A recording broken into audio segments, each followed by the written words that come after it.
प्रिय छात्रों नमस्कार। आपका ओम ए टू जेड क्लासेस में स्वागत है। आज हम कक्षा 10 गणित प्रश्नावली 6.3 का प्रश्न संख्या 1 हल करेंगे। प्रश्न इस तरह है, बताइए कि आकृति 6.34 में दिए गए त्रिभुजों के युग्मों में से कौन कौन से युग्म समरूप हैं। उस समरूपता कसौटी को लिखिए जिसका प्रयोग आपने उत्तर देने में किया है तथा साथ ही समरूप त्रिभुजों के सांकेतिक रूप में व्यक्त कीजिए। तो यहाँ पर हमें समरूपता की कसौटी को लिखना है। तो सबसे पहले हम समरूपता की कसौटी क्या है इसे हम जानते हैं, फिर प्रश्न संख्या 1 के इसमें कुल 6 भाग हैं और उन्हें हल करते हैं। समरूपता की जो मुख्य कसौटियाँ हैं, पहला है एंगल एंगल एंगल, यानी कोण कोण कोण। जब त्रिभुज के यानी दो त्रिभुजों में कोण क्या हो, तीनों बराबर हों। यदि दो भी होते हैं तब भी यह समरूप ही होगा। दूसरा है साइड एंगल साइड, भुजा कोण भुजा, तब भी त्रिभुज समरूप होगा। और यस साइड साइड साइड, यानी त्रिभुजों के तीनों भुजाएं क्या हों, बराबर हों, तब भी अनुपात उनका बराबर हो। इस तरह से ये त्रिभुज की 3 कसौटियां हैं और इन्हीं की सहायता से हम प्रश्न संख्या 1 हल करेंगे। तो यहाँ पर प्रश्न संख्या 1 का पहला भाग देखें। प्रश्न संख्या 1 का पहला भाग है, इसमें हमें चित्र दिया हुआ है ABC त्रिभुज और दूसरा त्रिभुज है PQR। इसमें हमें ये बताना है यह समरूप है तो किस कसौटी के आधार पर है और इसका सांकेतिक रूप लिखना है। तो यहाँ से सबसे पहले हम लिखते हैं त्रिभुज ABC तथा त्रिभुज PQR में हमें सबसे पहले त्रिभुजों में कोण दिया हुआ है तो हम कोण लिखेंगे। ABC में कोण A के संगत कोण है, कोण A के संगत कोण P है। तो यहाँ पर लिख सकते हैं कोण A बराबर हो जाएगा कोण P बराबर 60 अंश। फिर कोण B के संगत है कोण Q, यहाँ लिखेंगे कोण B बराबर कोण Q बराबर हो जाएगा 80 डिग्री। और फिर कोण C के संगत है कोण R, तो कोण C बराबर होगा कोण R बराबर 40 डिग्री। तो यहाँ पर हम देखते हैं, लिखेंगे अतः ए अर्थात कोण कोण कोण समरूपता से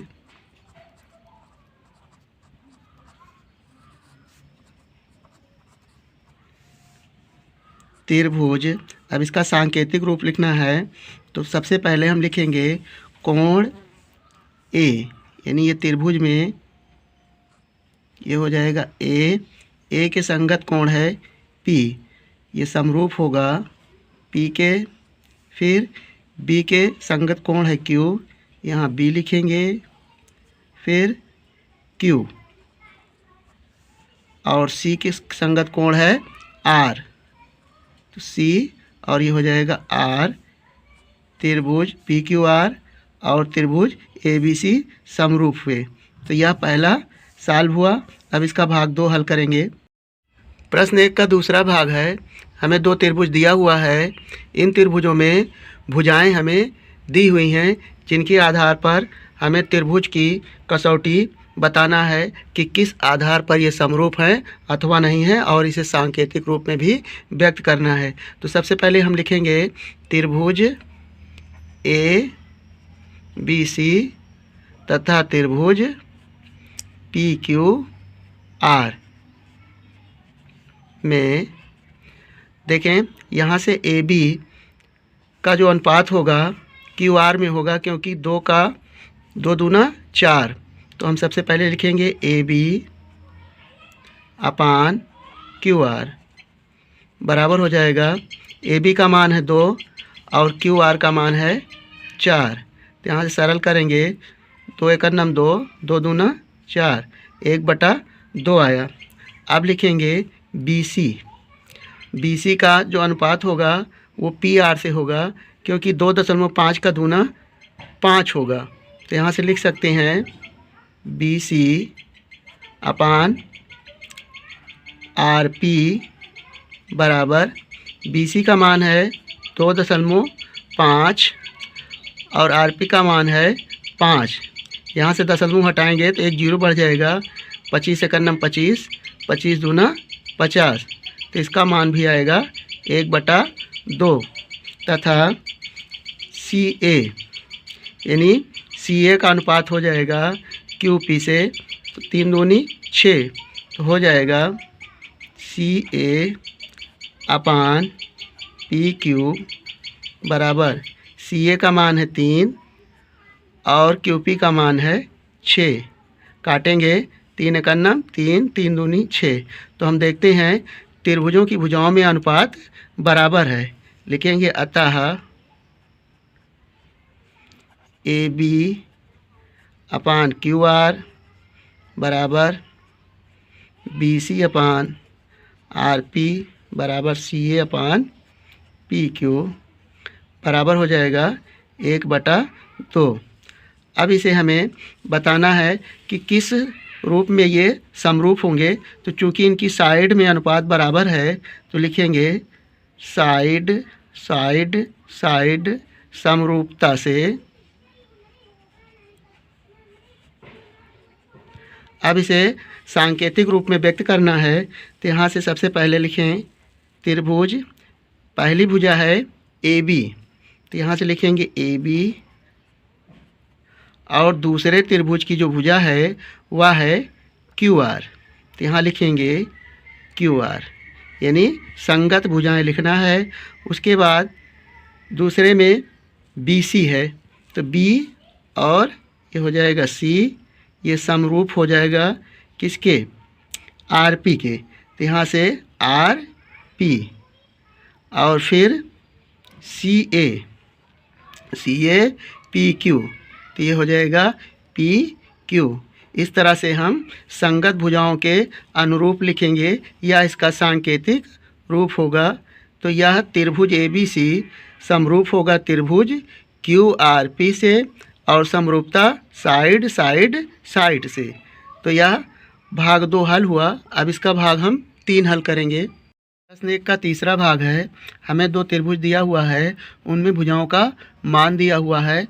तो हम भुजाओं में सबसे पहले अनुपात लिखेंगे त्रिभुज यल एम पी तथा त्रिभुज डी ई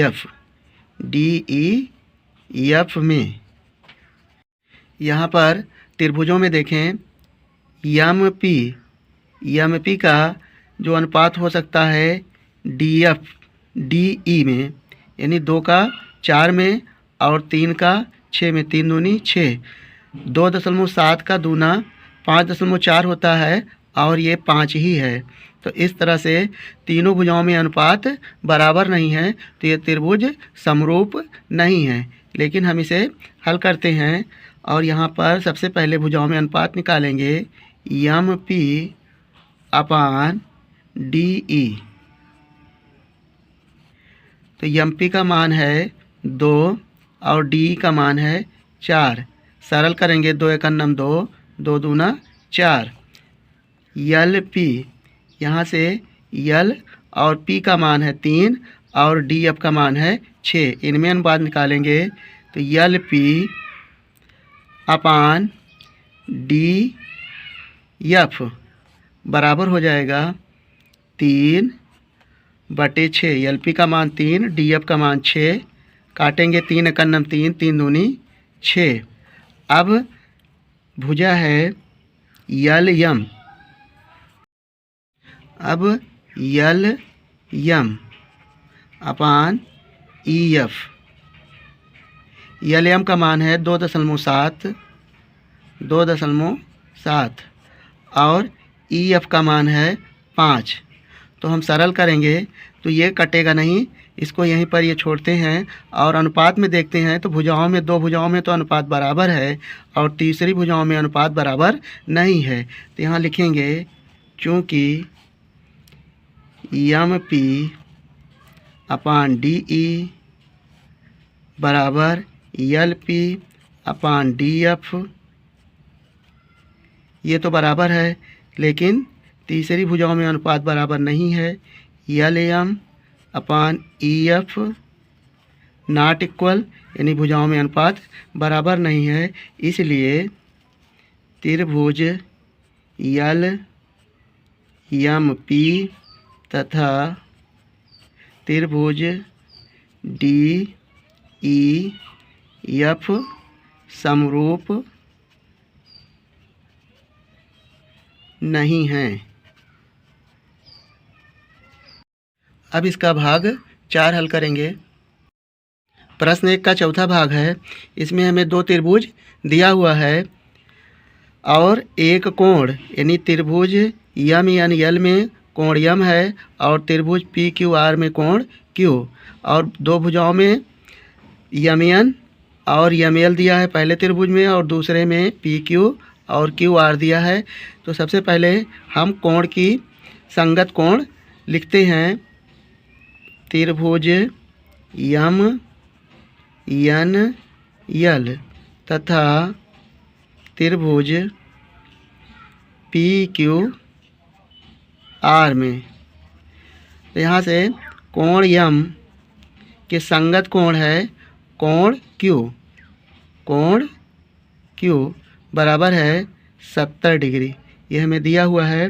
फिर यम एन 2.5 है और पी क्यू है 5, 2.5 का दूना होगा 5, तो लिखेंगे भुजाओं में अनुपात निकालेंगे। यम एन अपान पी क्यू बराबर यम एन का मान है 2.5 और पी क्यू का मान है 5। दशमलव से हटाएंगे तो एक जीरो बढ़ जाएगा और 25 से काटेंगे, 25 से करना 25, 25 दूना 50, सरल करने पर 1/2 प्राप्त होता है। फिर देखें यम एल के संगत भुजा है क्यू आर, यम एल का मान है 5 और क्यू आर का मान है 10, यानी 5 दूनी 10। तो लिख सकते हैं यम एल अपान क्यू आर बराबर यम एल का मान है 5 और क्यू आर का मान है 10, 5 दूनी 10, 5 का नम 5, 5 दूनी 10, तो 1/2, यानी एक कोण और एक भुजा साइड एंगल साइड समरूपता से ये बराबर होगा। तो लिखेंगे अतः साइड एंगल साइड, भुजा कोण भुजा समरूपता से। अब इसका सांकेतिक रूप लिखना है।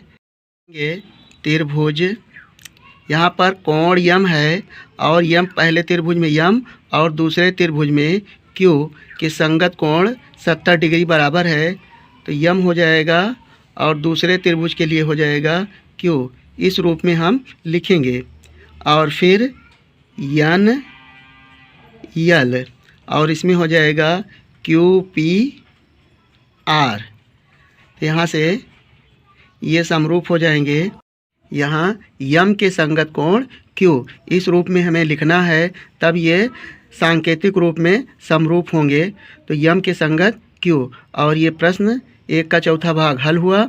अब हम इसका भाग 5 हल करेंगे। प्रश्न 1 का 5वां भाग है। हमें दो त्रिभुज दिया हुआ है और इन भुजाओं में जो अनुपात है ए बी और डी एफ का अनुपात है। त्रिभुज ए बी सी में कोण ए 80 डिग्री है, त्रिभुज डी ई एफ में कोण एफ 80 डिग्री है। तो हम इन भुजाओं में और बी सी बराबर 3 दिया है, यहाँ से लिखेंगे त्रिभुज ए बी सी तथा त्रिभुज डी ई एफ में यहाँ से कोण ए बराबर हो जाएगा कोण एफ, ये हो जाएगा 80 डिग्री, ये हमें दिया हुआ है। तथा ए बी त्रिभुज ए बी सी में भुजा ए बी का अनुपात होगा दूसरे त्रिभुज में डी एफ का मान है 5, 2.5 का दूना हो जाएगा 5, तो हो जाएगा A B upon D F बराबर ए बी का मान है 2.5 और डी एफ का मान है 5। दशमलव हटाएंगे, एक जीरो बढ़ जाएगा, 25 दूना 50, 1/2 आया। फिर बी सी का मान है 3 और ई एफ का मान है 6, इनमें भी अनुपात बराबर आएगा बी सी अपान ई एफ। तो बी सी का मान है 3 और ई एफ का मान है 6, 3 एकन्नम 3, 3 दूनी 6, यानी अनुपात 1/2 इसमें, और दूसरे वाले भुजाओं में भी अनुपात 1/2 आया। और कोणों यहाँ पर देखें, ए बी और बी सी के मध्य यदि कोण हो, यानी जो समरूपता कसौटी के लिए है, पहला है ए यानी कोण कोण, दूसरा है साइड एंगल साइड, और तीसरा है साइड साइड साइड। यहाँ से हमें ये कसौटी दिखाई दे रही है क्योंकि 2 भुजाएं और एक कोण।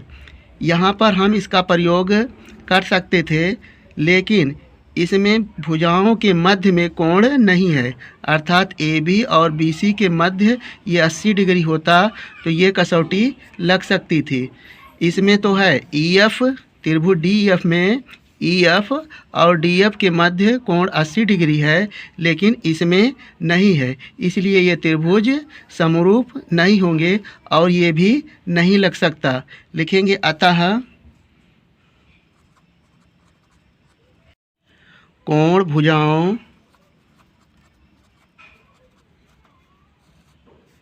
के बीच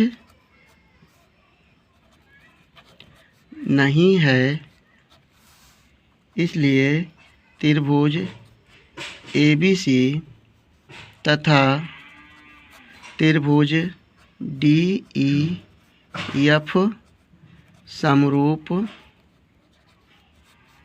नहीं होंगे। अब इसका भाग 6 हल करेंगे। प्रश्न 1 का 6वां भाग है। हमें 2 त्रिभुज दिया है, पहला त्रिभुज है डी ई एफ और दूसरा पी क्यू आर में। हमें पहले त्रिभुज में भी 2 कोण दिया है और दूसरे त्रिभुज में भी 2 कोण दिया है। तो यहाँ पर हम त्रिभुज डी ई एफ में तीसरे कोण का मान निकाल सकते हैं 2 कोणों की सहायता से। इसी तरह पी क्यू आर में भी कोण पी का मान ज्ञात कर सकते हैं। त्रिभुज के तीनों कोणों का योग 180 अंश होता है, तो 180 को में से 70 और 80 को जोड़कर 180 में से घटाने पर कोण एफ प्राप्त हो जाएगा। यहाँ पर हम लिखेंगे त्रिभुज डी ई एफ तथा त्रिभुज पी क्यू आर में।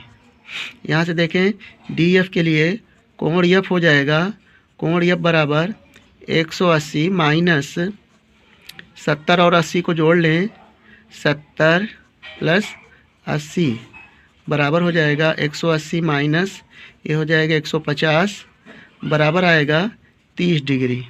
कोण एफ का मान आ गया 30 डिग्री।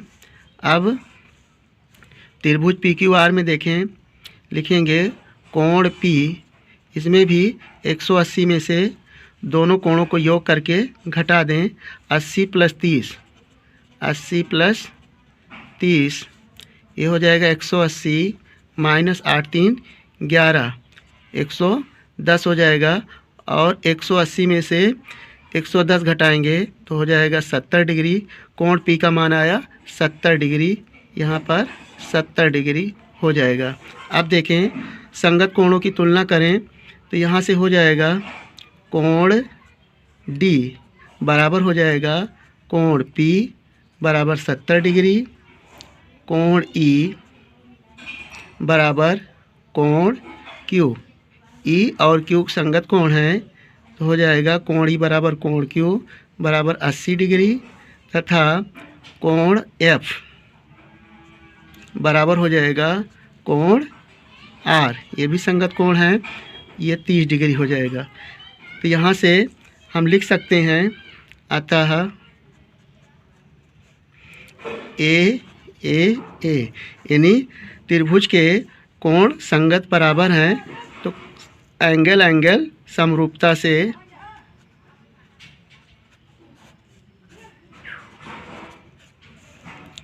त्रिभुज, यहाँ पर लिखेंगे पहला डी के संगत दूसरे त्रिभुज में है पी, इस तरह लिखेंगे। और फिर ई के संगत कोण है क्यू और एफ के संगत कोण है आर। त्रिभुज ये समरूप का चिन्ह। और इस तरह से प्रश्न 1 के सभी भाग हल कर दिए गए। शेष प्रश्न का हल नेक्स्ट वीडियो में हम हल करेंगे। वीडियो देखने के लिए धन्यवाद।